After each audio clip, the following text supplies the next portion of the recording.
What a profound time this January is. We just returned from our winter monastery and this our season of fasting and contemplating during the most quiet time nature provides. For me, this winter is truly a time of deep processes with trauma energy, for releasing deep traumas stored in me over 10, 20, 30, 40 years. It's speaking about trauma, it feels like the traumatized parts in us, they kind of live in like caves. Yeah, they're hidden away. And in winter now, when it's cold and dark and the leaves are no longer there to protect those entrances, when they're already decaying, going back to earth, then the underworlds open a little bit wider so we can look in our basements. And of course, many people, due to the lack of sunlight, not that right now this day, but overall, the lack of sunlight creates some melancholy, or maybe you even slip deeper into some sort of depression. And I too feel moments of those hopelessness and fear, and I feel sometimes like a branch slowly rotting away and losing structure and dissolving into nothing, into earth. And yeah, a lot of bathing in that feeling, identifying with them, and also allowing them to simply overwhelm me. And then there's nothing else than just that fear or that despair or that hopelessness. Or trying to ignore them, or even getting into my anger and trying to burn those soaked wet logs with fire, which you can imagine does not really work out. So, another idea would be bringing those old parts and almost rotting things into our house to dry them. So, that means having them close. But what actually happens with them, they pile up here. There are a lot of dried mummies, not any life in them. They're already dead, they're old, and what happens that we stumble over them. That brings them up again, and things are falling, and yeah, it's not really a good way of dealing with those things. And then I thought about through our fast and contemplation, especially to oak, that winter teaches us a different way of handling. So just taking the fact that everything has to turn back to earth, the structures are disintegrating, they are long past, and yeah, letting them go, of course, is not easy. We build upon them. So if our house, our mindset is constructed on their base, then it's really tough of letting them go. So, and when they even crumble and we sense them crumbling and falling away, that might shake our whole house, our whole being. So by example, imagine how an absent father has led someone, in this case me, to take over responsibility for the family at a way too early age for my system to be healthy. It created a traumatized person which believed that this accident or this um, traumatizing event was actually the basics of me taking responsibility. And in fact is, it let me take over responsibility. So what happened? I put this into the basement, into the base of my being. So trauma becomes a fundamental part of my coping structure. And now imagine something's rotting down there. That is devastating.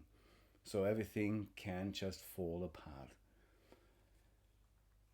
But there's a way through.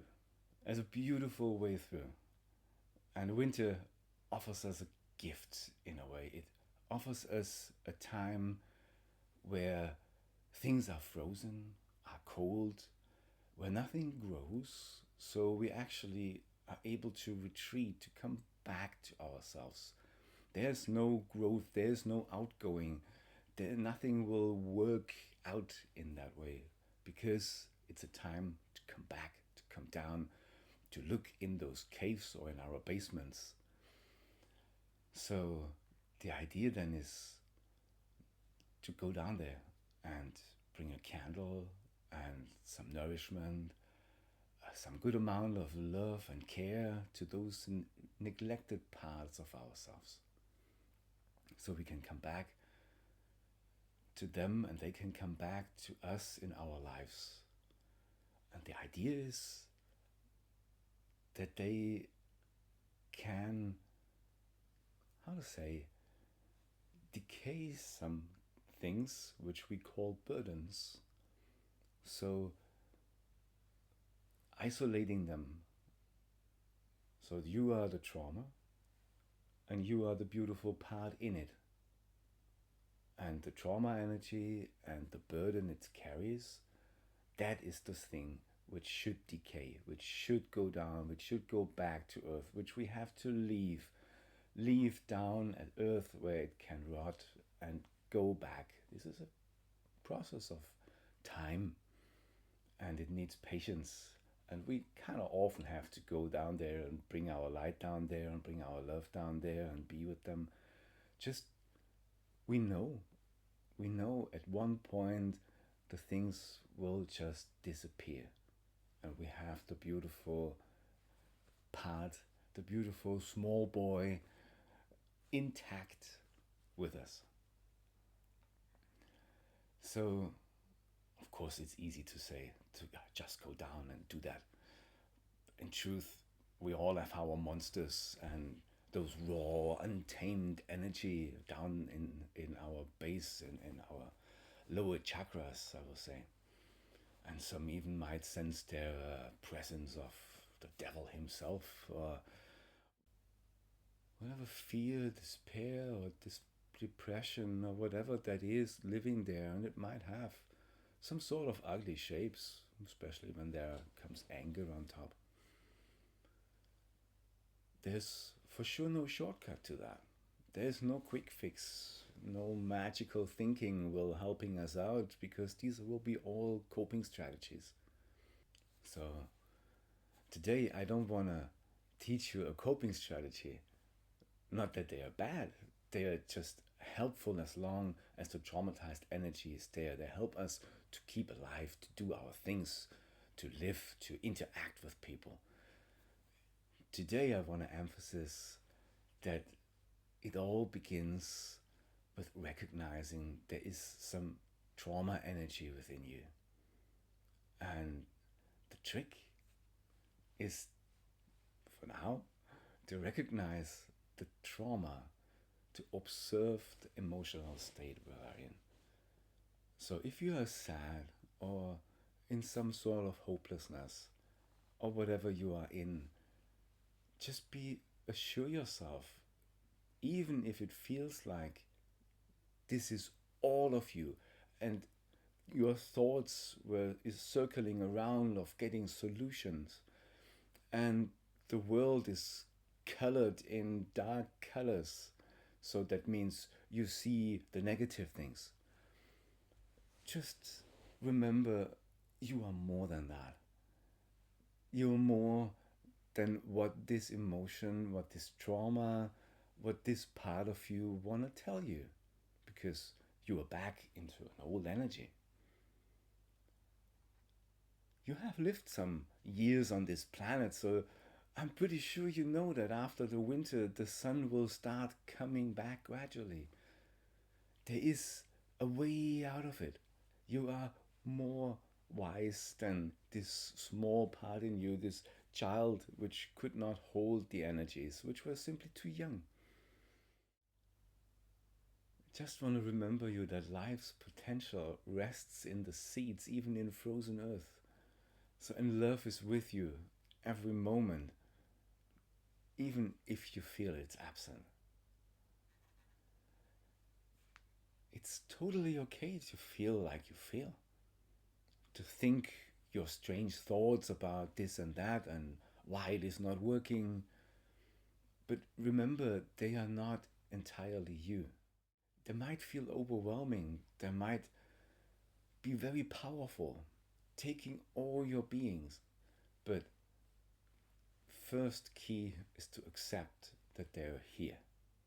Acknowledge them, feel them, but also hold the truth that you are more than these states. These are states of minds, state of emotional being, but this is not entirely you.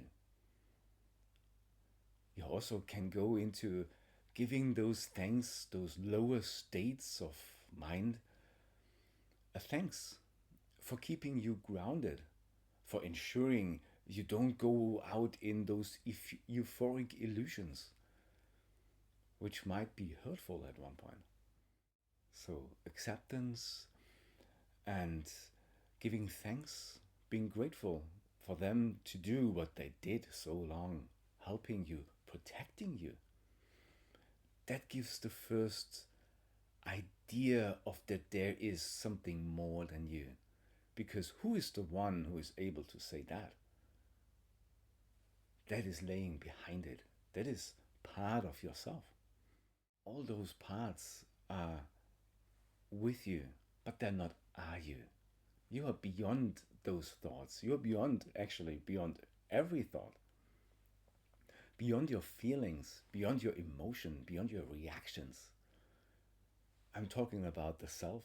You can also see it as you, as a beautiful, loving soul walking that magnificent path of yours on this planet Earth, discovering the truth about yourself. So let your light shine. I know it's there.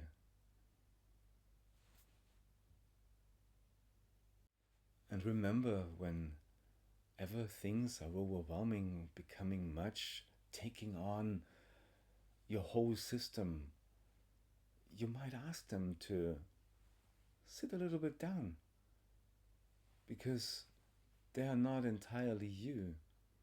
You're more than them. And there's a light at the end of the tunnel. Sending you lots of love. Have a beautiful day. And remember, you are more than your emotions. You're more than your thoughts. You're a loving being walking on this magnificent earth. Thank you.